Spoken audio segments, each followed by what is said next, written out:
XXX. Chapter 5. Trying to ease the pain. I wasn't entirely sure how I'd gotten here. Just like how there was a Pokemon Center to the west of Mt. Moon, there was a Pokemon Center to the east of it. But I couldn't remember leaving Mt. Moon and walking in there. I remember getting blood all over my shoes and clothing as I used potions and bandages in vain trying to help. Oh, God, just trying to think about it makes me feel. It makes my stomach churn with disgust, my heart ache with sadness, and my head pound as I tried to control the angry thoughts that filled my mind. Nidorino, the first Pokemon I caught. My first Pokemon that evolved.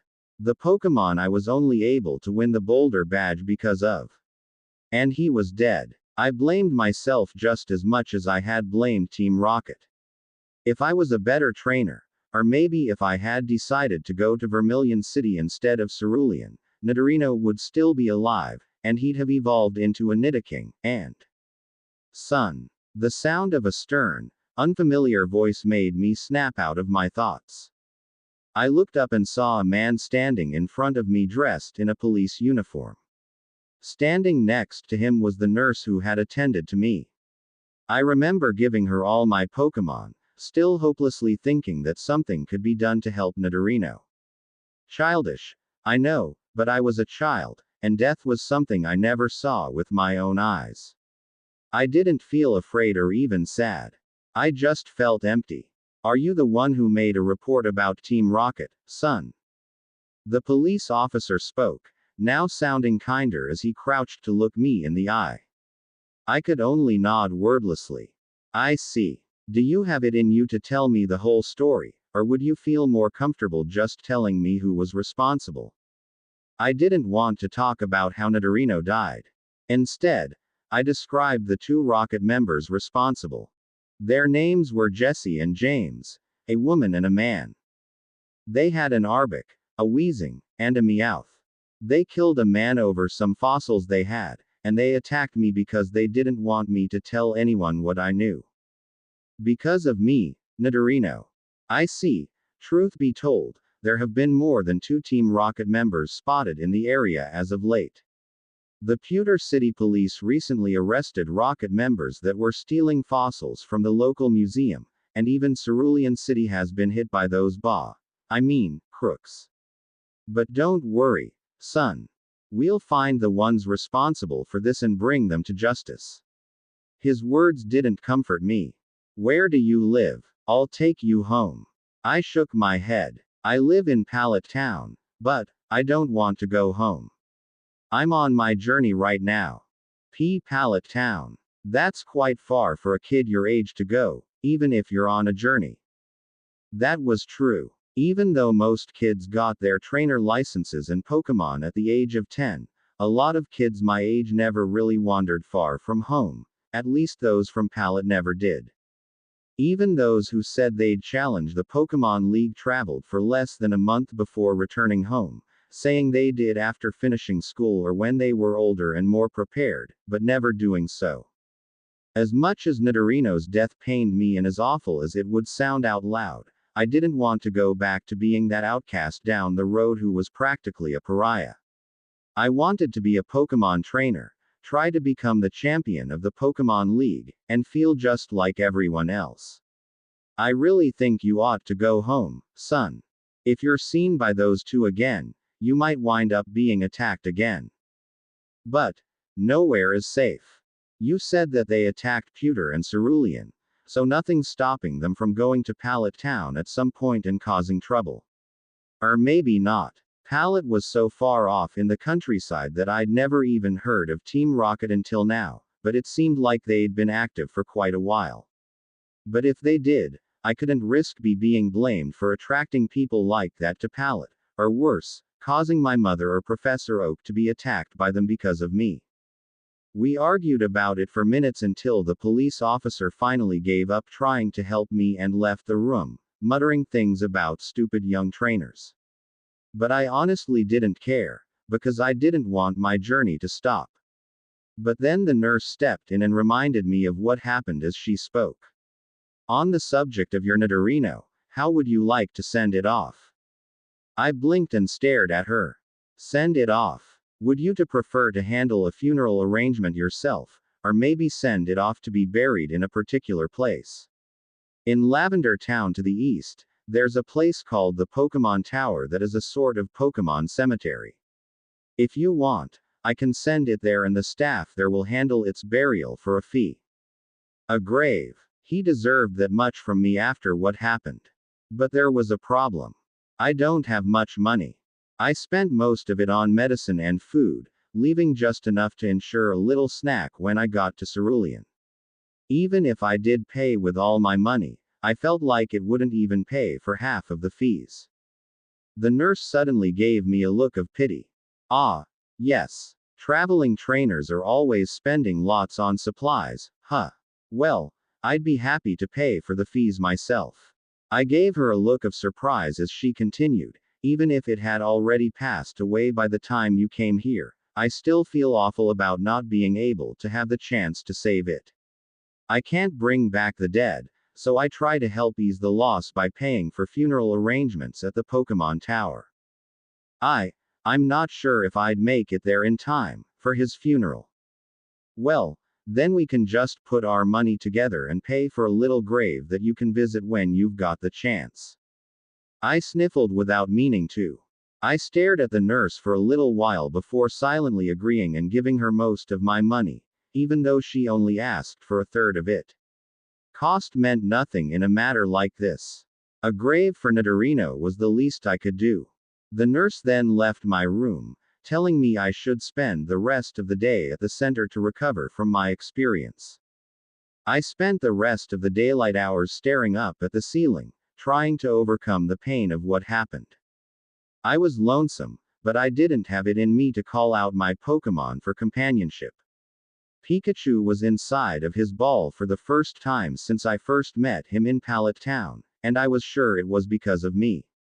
What he and Charmander must think of me now. By the time night fell, I started to stare outside of my window. The dark sky dotted with stars made me think of the moonstone that was still in my bag, and I started to cry quietly until I fell asleep from exhaustion and my pounding headache. XXX. In the morning, I left the Pokemon Center, remembering to thank the nurse who was kind to me yesterday. She was nice enough to give me some medicine for the road, saying that a trainer ought to be prepared for anything on the road. She also told me that Nidorino had been received by the Pokemon Center in Lavender Town, who were nice enough to release him from his ball so I could be free to have a team of 6. It was nice to know that not all strangers were as cruel as Team Rocket, something I would have to remind myself as I continued on my journey. The walk down Route 4 was miserable for me. I would see wild Sandshrew and Mankey and, rather than pursue them in the hopes of catching and adding them to my team, I would stare listlessly and just continue on my way. I'd flinch at the sight of wild Ekans slithering out of the grass, reminded of that Arbok and in turn, Team Rocket. I was challenged by trainers and, although I willingly accepted in the hopes of taking my mind off of things, the few battles I wound up winning were only due to my opponent's incompetency or lack of experience. Charmander appeared to be miserable as well, since not even our few victories brought joy to him, and Pikachu still refused to come out of his ball. My miserable mood continued as I entered Cerulean City. There were fields of bright, colorful flowers and fountains of sparkling clean water. I saw an ad for a bike shop that, normally, would have caught my attention and make me think of saving up for a bike when I had the chance. But today, I felt, for lack of a better word, dead inside. It didn't seem as if anything would make me feel better. I wondered if maybe I should take time off for a mourning period of some sort. The Pokemon League wasn't going anywhere, and my urge to become the champion before Blue could be put on hold for a while. I'd take the advice Professor Oak had given me and see what Cerulean had to offer while regaining my senses. Not to mention that I promised to send Charmander off to the professor for observation, so I didn't see the point of challenging the gym leader just yet with only one Pokemon that wasn't even coming out. So I soon found myself in the Pokemon Center to call up the professor and tell him I was going to transfer Charmander. Then, I wound up having to tell Charmander what was going to happen. He didn't look happy to say the least. It's okay. Professor Oak is a very nice man. He just wants to learn more about you. And when he's done, he'll send you right back to me. It might take a day or two, but you'll come back, I told Charmander as we stood in front of one of the personal computers in the front lobby. Charmander made a whining sound as he began to scratch himself. After a while, his claws pulled off a couple of scales, revealing raw and slightly bleeding flesh underneath. I stroked the fire type's head to calm him down and managed to pull his claws away from him. And please try not to scratch yourself while you're away. I don't want you getting sick. I then hugged the little lizard Pokemon goodbye, getting a hug in return. It made me happy, because it meant that he didn't hate me for what happened. Smiling, I sent Charmander into his ball before depositing him into the PC and sending him off to the account number Professor Oak told me. If only Pikachu would come out and convince me that he still had a sliver of affection for me, too. XXX. I wanted to know where the best places to spend time in Cerulean City were, but I wasn't keen on speaking with any of the trainers in the center. I asked one of the nurses who wasn't busy at the front desk, and she was more than nice enough to exuberantly tell me some of her favorite spots to spend time at when she wasn't on her shift. A lot of them didn't sound very intriguing to me, but one stuck out. Up to the northwest on Route 25 was Cerulean Cape. It was a very popular place, it seemed. Although I was never one for big crowds, I decided to go there anyway, thinking that maybe the familiar sight of the ocean would make me feel better. However, on my way up there, I came across the oddest sight in the middle of an empty street. There was Blue and his Eevee, and they were battling a Bulbasaur. Yeah, according to my Pokédex, it was a Bulbasaur. It looked mostly the same as the one shown in the Pokédex, but its bulb had streaks of black and purple along its sides. How lucky was it for Blue to find a wild one, and in a city of all places. Then again, I'd caught Charmander less than a handful of days ago, so my luck had to be about the same. Alright, Eevee, use dig. Blue commanded his Pokémon. Eevee began to quickly dig away at the dirt path until he burrowed down under the road. I'm not sure if that was something you were allowed to do in towns. In seconds, Eevee had leapt up out of the ground from beneath the Bulbasaur and made it fall back onto its bulb. Now use Tackle. A tackle from the normal type made the Bulbasaur roll back onto its stomach.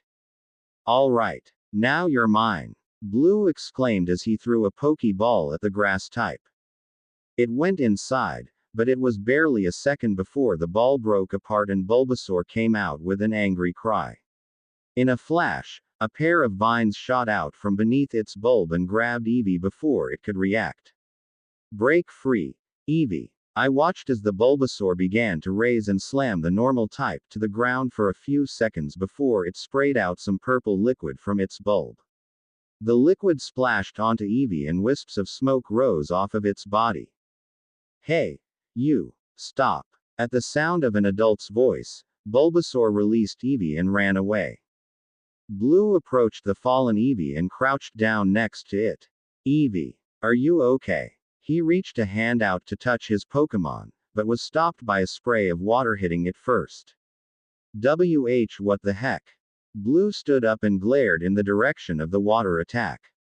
Hey, you've got a lot of nerve attacking my Pokémon while it's down. A police officer then came into view with a Poliwhirl next to him. Sorry about that, kid. But you shouldn't touch a Pokémon so quickly after it's been soaked by an acidic move. As if trying to help more, the officer's Poliwhirl began to lightly spray Eevee with water from the center of its spiraling belly. The smaller Pokémon responded with a happy yip. Anyway, it's my duty to bring in that Pokémon. Bring it in. What? Did it commit a crime? Blue asked jokingly. It's no joking matter, son. It just killed a man. Blue's smirk disappeared from his face and was replaced by a look of shock. Seriously? Yup. Of course, the victim was a Team Rocket member who broke into someone's house down the road. They killed the owner of the house in the process, and that Bulbasaur killed the Rocket in response. Did a real number on him, too, burning them up with that acid. Blue looked down at his Eevee, who was all clean now, and gulped. So it's dangerous, huh? At the moment, yes. Though I don't really blame the little critter for doing what it did. I doubt it's going to be put down for self-defense, though. It'll probably just go to its owner's family or sent to a Pokemon house. At least, I hope so. If you see it again, don't try to catch it and don't approach it for your own safety. Have a nice day. With a tilt of his hat, the officer walked off with his Poliwhirl. Blue gave a sigh of relief. Geez, talk about a close one. We don't need any homicidal Pokemon on this team, do we, Eevee? At that moment, his Eevee noticed me and began to bark. It ran up to my feet and began sniffing and pawing at my shoes. That made Blue notice me, which made him put a smirk on his face. Well, if it ain't Red. He walked up to me and put his hands on his hips. I didn't take you for the type who eavesdrops on conversations. I stared at Blue in silence, but not because I wanted to tick him off. A part of me was struggling between wanting to tell him what happened and cry on his shoulder, or just saying nothing and going about my business as normal. A part of me wanted my friend back, if only for a little while, so I could have someone I knew well comfort me in person. But another part of me didn't want more pity or reminders of what had happened. It isn't eavesdropping if it's out in public. Otherwise, everyone would be eavesdroppers. Whatever. Since you're finally here, let's have that battle. Blue exclaimed, his Eevee yipping excitedly. No. Blue's smirk became a frown. Why the heck not? If you're too afraid to face me, just say it. I won't think less of you, by a lot. I only have one Pokemon with me right now, and that's Pikachu. Rather than ask why that was, Blue snorted. Seriously. Just one. Don't tell me you only had that shock rat of yours when you won the Boulder badge. No, but I recently released one and sent the other one I have to Professor Oak for him to study for a little while. Please. What could you catch that Gramps would be interested in studying? I didn't say anything and just stared at him, slightly happy that he didn't ask what I released and why. Whatever. I only need my Eevee to beat that rat of yours. But your Eevee's been hurt. Shouldn't you go to the Pokemon Center and heal it first? As if realizing that just now, Blue looked down at his Eevee and took in its slightly injured and slightly wet appearance. Fine. I'll go and heal Eevee. But when I come back, we're gonna battle. The red-headed boy then ran off with his Pokemon trailing behind him, shouting, "So you better wait there." I stood in the middle of the road for a few seconds before I turned on my heel and resumed to the north of Cerulean City. I knew that battling Blue meant I wouldn't win, not now while I was in a funk and Pikachu wasn't coming out. And my pride wanted me to avoid Blue's teasing, which would surely last for days, if he won, so avoiding him was my best option. I felt bad about just bailing on him, though. Maybe when Pikachu and I were feeling better, Blue and I could finally have a battle. But not until this pain was gone. XXX. The only way to Route 24 was across a bridge that stretched out over a river. I thought it would make a nice addition to my little stroll to Cerulean Cape until I came across a sign just before the bridge. Take the Nugget Bridge Challenge. Defeat all 5 trainers on the bridge to win a pure gold nugget, I read off the sign. I sighed and began to think about my rotten luck. Money was an important part of a trainer's journey, and after spending a lot of my money on Nidorino's grave, I was in severe need of some more. I could have sold that nugget to make more money, but, considering the circumstances, I was in no condition to compete in the challenge. I wound up walking up the bridge, expecting to be challenged the entire way through it, but I found no one. Eventually, I reached the end of the bridge, where a young boy dressed in camping gear stood with an annoyed expression. "Excuse me. Is this where you take the Nugget Bridge challenge?" The camper boy looked at me in confusion. No, I'm not the guy in charge of that. I was training my Pokemon so they'd be strong enough to win, but by the time I was finished, everyone was gone, so I guess they ran out of nuggets or something. I really wanted one, too. I left the camper alone to mope and proceeded onto Route 24. Across the river, I could see Pokemon moving through the tall grass and a few Poliwag and Psyduck jumping into the water with loud splashes. Occasionally, Goldeen and Magikarp would rise to the surface of the water before diving back under. If I felt better before leaving, I might try to catch a water type. Charmander and Pikachu were both weak to types that were weak against water type moves, and once it evolved, we might even be able to ride it in the water. That was a nice thought, right? Swimming through water on the back of a Pokemon, riding the waves, enjoying the sun. Maybe if I think more about how wonderful that would be, I'd feel. Ah! A scream from further north disrupted my thoughts. Looking forward, I saw a man running away from that same Bulbasaur I saw Blue trying to catch minutes ago. The Bulbasaur had its vines out and was seemingly trying to tie up his legs to trip him, but the man kept nimbly jumping to avoid them. Awah! The chase continued up a hill, up to a big tree. The man scrambled up into the tree, disappearing up into the leaves, and the Bulbasaur began to headbutt the tree to try and get him down. I was wondering if I should go and contact the police, but the man's attempt to curse off the Bulbasaur made it start to whip the tree between headbutts. If I left them alone, that the man might get hurt. So against my common sense, I picked up a rock, got a few feet closer to the Bulbasaur, and threw it at the Pokemon's behind. This made the Bulbasaur turn around and glare in my direction, growling. Get away from there. Pick on someone your own species. I trailed off as the Bulbasaur narrowed its eyes and began to brandish its vines. We stared at each other for a few seconds before I gulped and started to run to the east towards a dead end instead of to the south where the police were. But at least that man was safe. A small comfort, but it was nice to think something good came from this stupid attempt at bravery.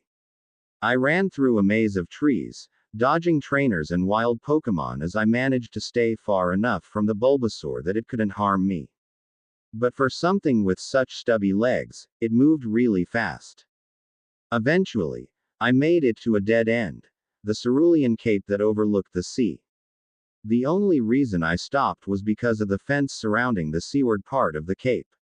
I spun around just in time to see the Bulbasaur reach the top of the steps, cracking its vines like whips. I gulped and, on reflex, took out Pikachu's Pokeball. "I need your help, Pikachu," I exclaimed as I released the mouse Pokemon out in front of me. Pikachu stared forward for a few seconds before turning around to look at me. Why did he seem so surprised? Was Pikachu just waiting for me to bring him out? Or did he not expect me to call on him? I didn't have the time to think it over, because the Bulbasaur lashed his vines at Pikachu while his back was turned.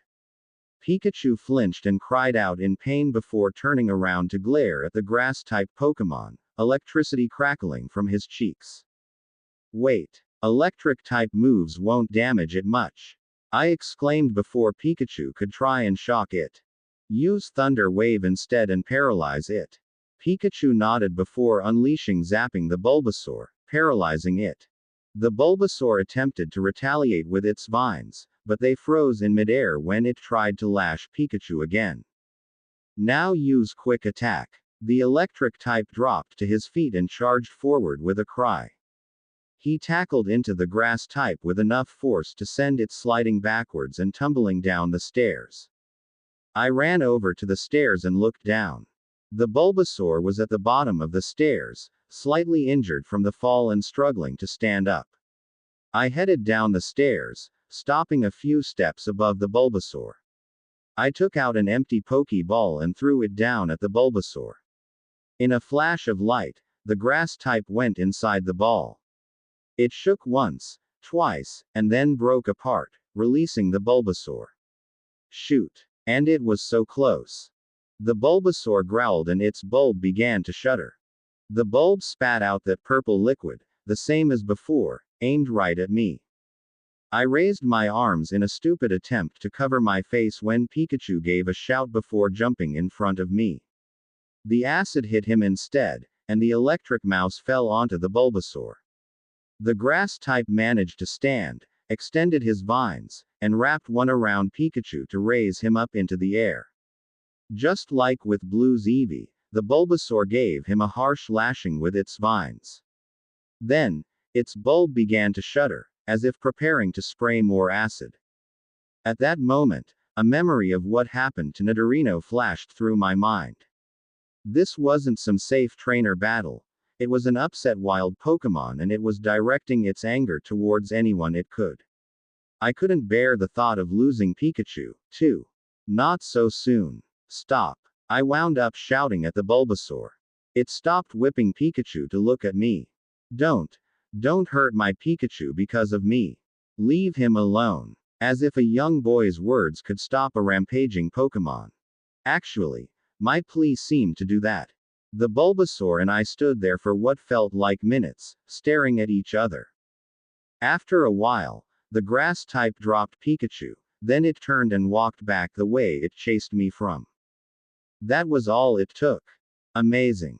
But before I could marvel at what had happened, I knelt down beside Pikachu and almost made to pick him up before I remembered what the policeman had told Blue about the acid.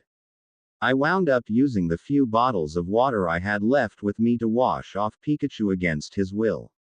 Although he ended up coughing out mouthfuls of water and glaring at me, he looked clean and safe for me to touch.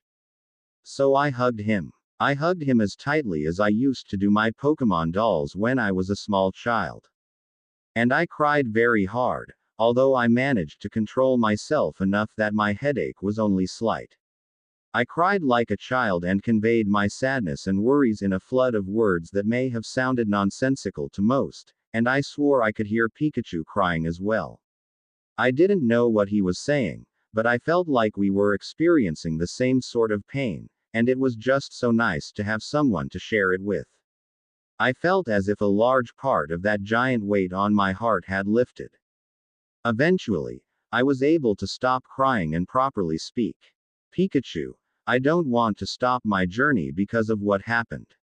I want to keep going and get stronger with you and Charmander. Is that okay? Do you think Nidorino would want that? Pikachu didn't wait a second to nod. Does that mean you want to stay with me? Another nod. Then, I guess we have to train for the Cerulean City gym leader.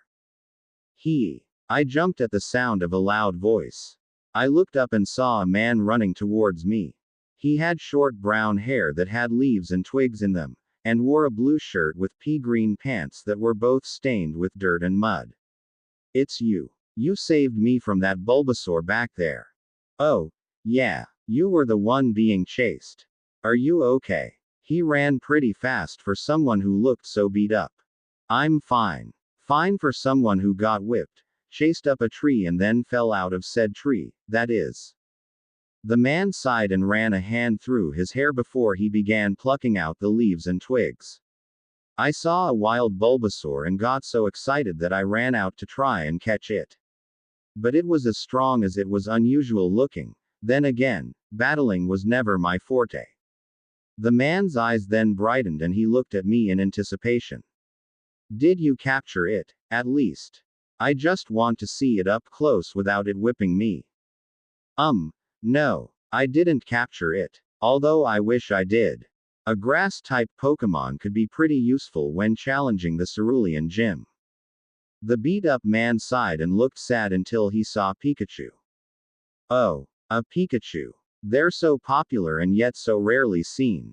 He got up close and began to touch Pikachu's ears and cheeks in a way that seemed to be upsetting the mouse Pokémon. Two uncommonly seen Pokémon in one day.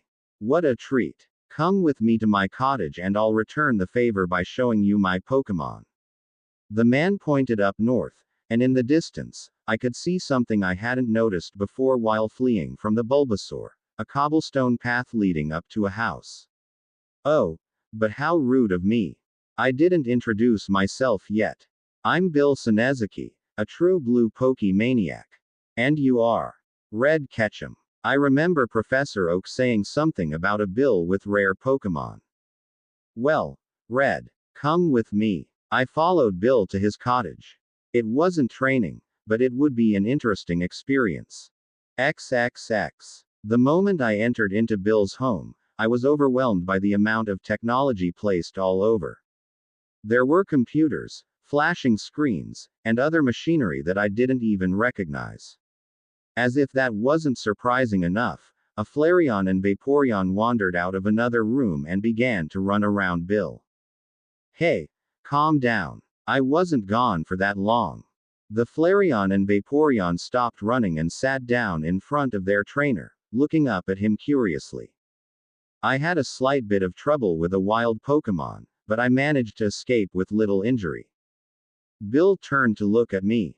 I'm gonna go change into some clean clothes. Why don't you go through my PC and have a look? I looked at the man in confusion. Have you never used the Pokemon storage system before? Since there's a law that you can only have 6 Pokemon, the storage system allows you to turn Pokemon into digital data and store them on your computer. It's like they become a computer file. They can be transferred to other PCs or stay there until you're ready to take them out. I personally do it so I can keep them safe from criminals who try to steal them. I know that. And that's smart, considering that crime that took place recently in Cerulean City. You do. Oh, wonderful. It's a fairly new system that I made for trainers to use, so I'm sure not how many people know how to operate it properly yet. After that, Bill went into another room to change. His Flareon and Vaporeon stayed behind, probably to keep an eye on me. Pikachu jumped out of my arms and stared at the 2 Pokemon in confusion. Those are Flareon and Vaporeon. They're 2 of the Pokemon that an Eevee can evolve into when exposed to a certain stone. They were a rare sight not only because of their pre-evolved form's rarity in the wild, but also because elemental stones were hard to come by without spending lots and lots of money. I then approached the computer Bill pointed out to me, the smallest, least complicated looking one that was attached to another device that seemed like a container with 6 sphere-shaped slots for possibly Pokeballs. Logging on was as easy as it was in the Pokemon Center, though there was no need to put in an ID number. The moment I logged on, I was overwhelmed by the names that appeared before my eyes. Clefable, Arcanine, Alakazam, Lickitung, Scyther, Electabuzz, Magmar, Porygon and even a Dratini. And there were dozens upon dozens of Eevee. Did he breed those or something? But among them stood out a handful of names that I didn't know. I found myself looking at their summaries, looking at their appearances, types and moves. They weren't like anything I'd seen before. I wound up taking out the Pokédex to scan them, but got nothing. I thought maybe it was because it couldn't scan a mirror image on a computer, so I tried to search for their names manually. Nothing. Ooh, that's a Pokédex. I heard Bill's voice shouting into my ear. I almost fell off the chair from fright, but I wound up dropping the Pokédex regardless. Sorry. It's just that it makes me so happy to see the finished product. Bill said as he picked my Pokédex off the desk and began turning it over and searching through its data without my say-so. He asked for my help in setting up the Pokédex's connection with the PC storage system. Bill then looked at me. So since you've got this, it means that you're acquainted with Professor Oak, huh? I guess you're really something to get one of these. And no, I'm just lucky, I mumbled, eager to change the topic. What are these strange Pokemon in your storage system? Oh, those are rare Pokemon from my home region of Johto. You can't really find them over here in Kanto. Pokemon from Johto. I didn't really know much about the Johto region other than it was neighbors with Kanto and shared the Indigo League with us. They aren't on the Pokédex, though, I mumbled out loud. Oh, is it because it's still the first model? Bill asked. When he was interviewed about the Pokédex, he said that it would initially contain a listing of Pokémon found in Kanto. He said that later generations of Pokédexes would be made with contributions by Pokémon researchers from other regions, like Pokémon not yet listed or new information on those already discovered. Heaven knows how long it could take, though, considering how big the world is. There could be hundreds, maybe even thousands of Pokémon on this planet alone. The man paused for a second before closing my Pokédex and handing it back to me. I never thought of that. Just hearing it be put that way made me want to help Professor Oak with his research even more. I got up from the chair and bowed my head a bit. Thank you very much for letting me see your Pokémon, Bill. You're leaving now. Well, let me give you this before you go. Bill handed me a ticket. That's a ticket to get onto the SS. Anne, a luxury cruise liner that travels the world. Oh, don't look so shocked. It's not for traveling. Rather, it's a ticket to get on and go to a party that's being held on board. Those types of fancy dose aren't my thing, but maybe you'll enjoy it. Wow. A cruise ship ticket. I've never been on a cruise ship before. I've never been on a ship at all. How exciting. Thank you very much for this. I spoke with a bit more enthusiasm. You're welcome. Just so you know, the ship's docked at Vermilion City down in the south. If you don't get there quickly enough, the ship'll leave port. I believe it'll be gone by the end of the week. My enthusiasm quickly disappeared after that. Oh, I see.